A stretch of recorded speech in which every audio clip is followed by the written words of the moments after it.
Good morning, Ravens. Today is Tuesday, October 12th, and it is a B-Day. Now onto the pledge. Please stand for the salute to the flag. I pledge allegiance to the flag of the United States of America and to the republic for which it stands, one nation, under God, indivisible, with liberty and justice for all. Thank you. Join the mock trial club today in B204 at 2:05. Every month, we decide to research La Mano, which is a really popular tourist site in Uruguay. Starting off with some background information about Uruguay, it's the second smallest country in Latin America, which you can see on the map to the right. And apart from being well known for La Mano, it's also really well known for its stunning cities, namely its capital city, which is called Montevideo. Montevideo is home to 40% of the country's population. So although Uruguay is one of the smaller nations, it's well known for having the largest city with a great concentration of people. The specific sculpture that we research is La Mano, which is located in Punta del Este, which is a city on the peninsula of Uruguay. Specifically, it's located on Brava Beach. An interesting fact is that there's a lot of graffiti on the fingers of the sculpture.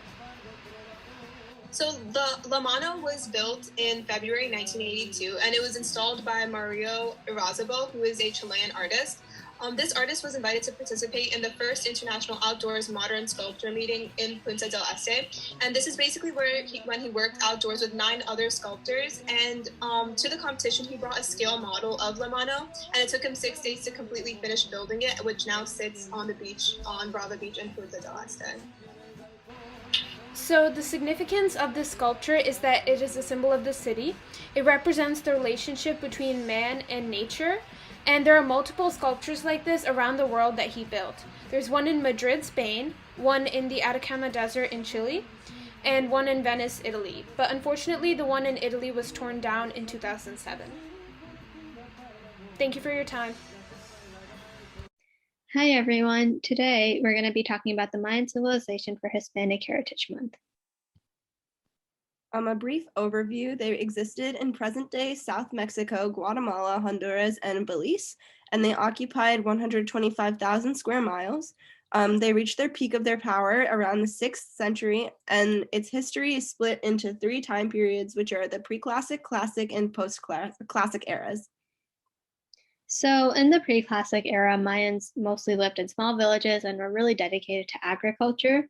In the classic era, they had about 80 city-states, and this was the peak of their civilization, and it's when they developed an interest in astronomy, math, and architecture. In the post-classic era, important cities began to collapse, and historians theorize this may be because of natural disasters, war, and overpopulation. So the Mayans every city-state that the Mayans had an independent government, and crimes like murder and arson were punished with death. There was no specific economy, and they traded within the Mayan civilization and other civilizations that were present in Mesoamerica. So the Mayans were polytheistic and worshipped more than 165 gods, and many of their gods had a nature form. Also, their religion and government were grouped together, so in their society, priests had a high social status. So some of their inventions: they created the idea of the number 0. They invented chocolate. They created their own language, where 80% of the language can still be understood today by their descendants. They made a lot of advancements in astronomy. They predicted with almost perfect accuracy the length of a tropical year on Earth and the length of a lunar month. And they also were very knowledgeable about the vegetation and plants that were used to treat certain illnesses. So they used over 1,500 plants to treat ailments. That's all. Thank you for watching. Bye. For any athletes interested in joining winter track and field, please join the Google Classroom code. There will be an interest meeting on Monday, October 25th from 3:15 to 4 p.m. When the date comes closer, the link will be posted to Google Classroom. If you have any questions, please contact Coach Santino in room A202.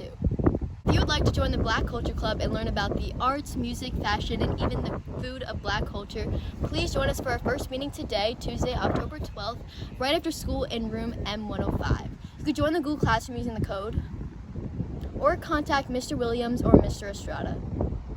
There will be a meeting for all athletes interested in joining the swim team on Thursday, October 14th in room M204 at 2:05. If you have any questions or cannot make the meeting, please contact Coach Ziomek in M204. Student tickets are now being sold for pops at all lunches. Due to the audience setup for our outdoor performances, we are bundling seats in viewing boxes. Each student viewing box accommodates up to 5 students and are in the front row for each performance. Get a group of 5 friends together and purchase your box for $30. These prices will only be available this week, so go and get your tickets today. The Girls Who Code will be having their first meeting on Thursday, October 14th, right after school in room A101. They will be discussing goals and projects for the year, whether you enjoy coding, want to make a positive difference in our community, or simply love being a woman in STEM. It is not too late to join the Google Classroom Code and come to our meetings. Hi, I'm Saturn and my pronouns are they, them. October is LGBTQ+ History Month, originally Gay and Lesbian History Month.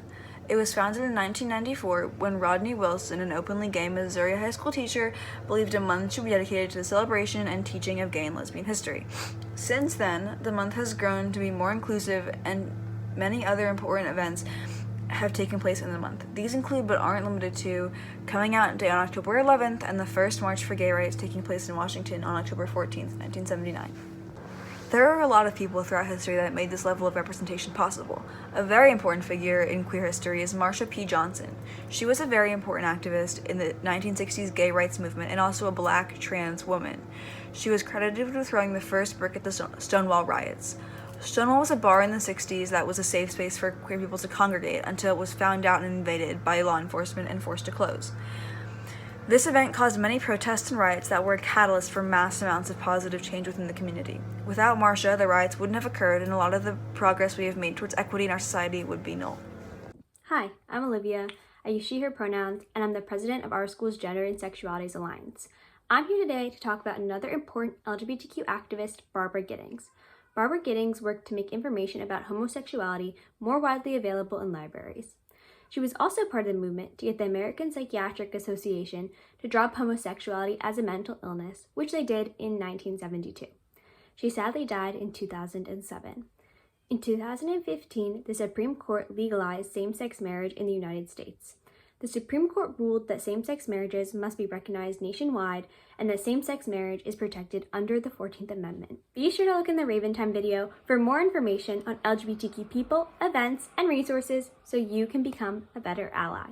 The Gender and Sexualities Alliance meets every Tuesday at 2:05 in Ms. Sussman's room. All students and staff are welcome. Here's the Google Classroom code. I hope to see you there. Thank you so much. Have a great day.